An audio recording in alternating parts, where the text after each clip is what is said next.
everyone, how are you all doing? We're talking the Tasmanian tiger today, and I've got something new for you.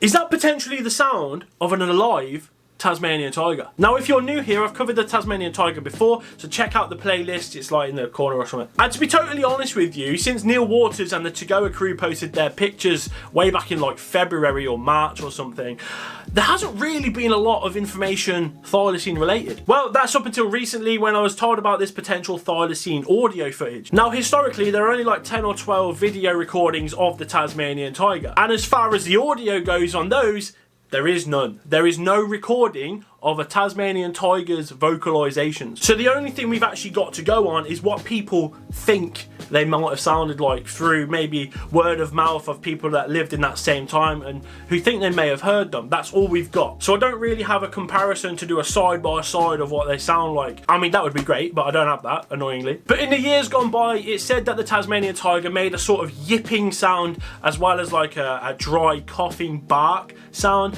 as well as a growl. They're the sounds that are usually associated with the Tasmanian tiger, and the main one of focus today is the yipping sound. So that sort of gives you an idea of what they sound like, and to me that sounds like, you know, like fox related. Now, I'm not saying the audio footage we've already heard is that. I'm not saying it's a fox, right? I don't think it's a fox, but I'm going to set you the scene of the video that has been played. Rob Parsons, who recorded this video, he makes YouTube videos about hiking, gold prospecting, and just searching for things that are really quite cool. And this actually comes from a video where he searched for an old gravesite, which is a really great video, by the way. You should check it out. Rob lives in Tasmania, which is obviously where the tiger gets his forename, and this takes place on the southwestern side of the island. Through the video, you get a really good idea of the scale of what they're attempting and how hard it is trying to traverse their way through all of this bush. Now, with that, you can totally see why a thylacine would not be seen in places like this, because it is so thick, it is so dense, and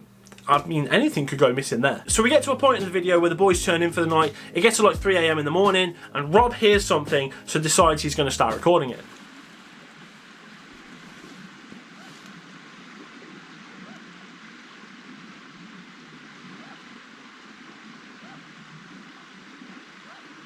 Could this be a potential thylacine vocalization recorded for the first time ever? So I actually got in touch with Rob to find out more about what happened and his thoughts and process throughout the whole thing. And here is a 45-minute conversation chopped up into about 3 or 4 minutes. If you want to see the full thing, that's available to members and patrons. From your video, there's a little bit in it where it's like, it's in the middle of the night and there's a noise.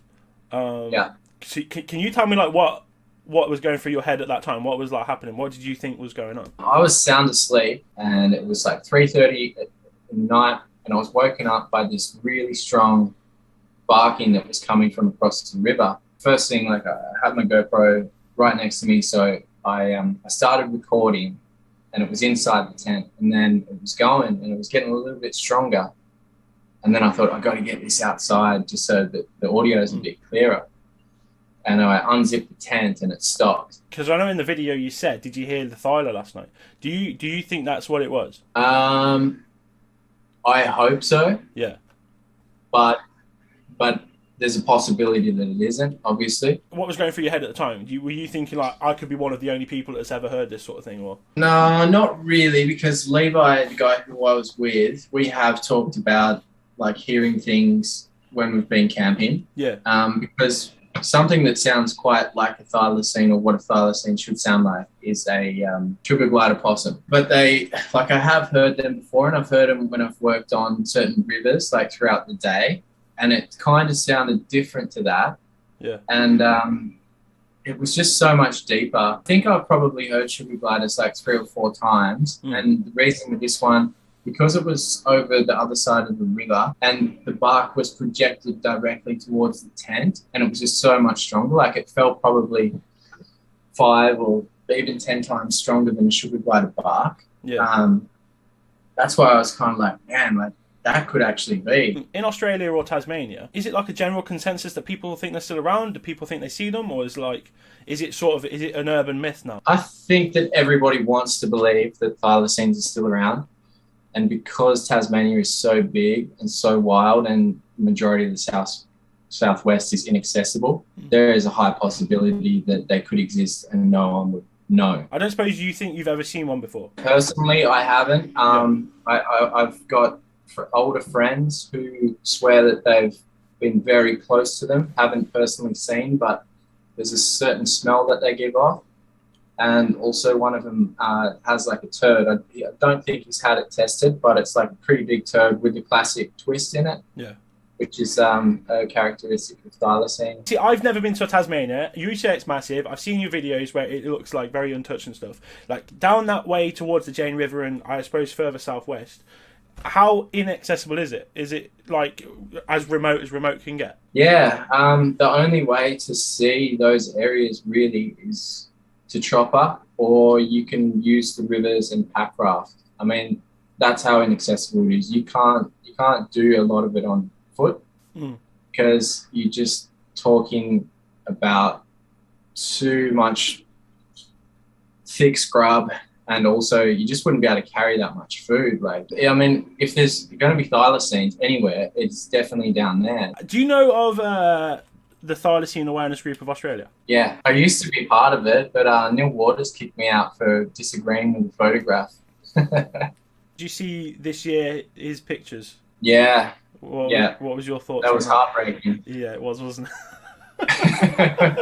I think, like everybody else in the world, we were sitting back saying, yes, this is going to be awesome. Like, I can still picture in my head what I thought it was going to look like, which was a side profile from a tiny thylacine about the size of a kitten, perfectly clear, and then it was just like a wallaby's ass instead.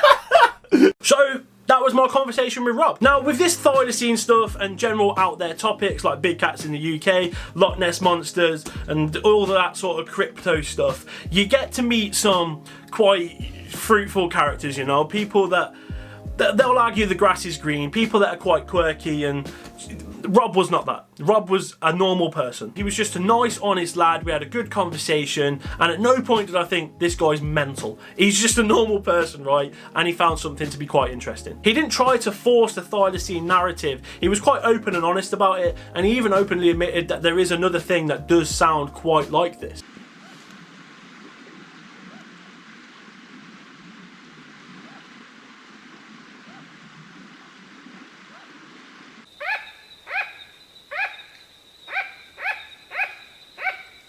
And you can make your own opinions on that one. Now, I just want to say, animals all over the world sound very similar to each other. I think the biggest example for me in the UK is deer. Deers have the ability to like bark and like that sort of cough bark, the same as foxes, right? They're two different animals. Yeah, they live in the same place. So if you heard one and didn't see it, chances are you're probably not going to know what it is. You might think it's a fox, you might think it's a deer, and all the different deers have different sounds as well, so it really could be anything. So really, what can we take from this? Well, I think it's interesting regardless. It's an animal way off the beaten track which has had thylacine sightings in the past before, and not only that, tracks have been found in that area too. And here's where it gets really interesting, and Rob actually spoke about this, but I didn't include it in the segment for you right now in this video. But in 1938, which is 2 years after the famous Benjamin died in Hobart Zoo, which is apparently the last thylacine ever spotted alive, these tracks were found. Not only were these tracks found, these tracks were found in the exact same spot where Rob was in that video. So could they be out there?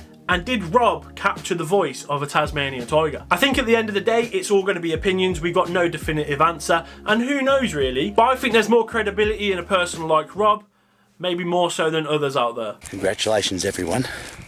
We've done it. But what do you guys think in the comment section down below? I'd love to get your opinions on this. And also, after you've commented, go and check out Rob's channel. Honestly, I can't recommend it enough. I'm a big fan of Rob now, and yeah, it's really great stuff. I've been Cookie though. Thank you all for watching. I'll see you in the next one. Take care.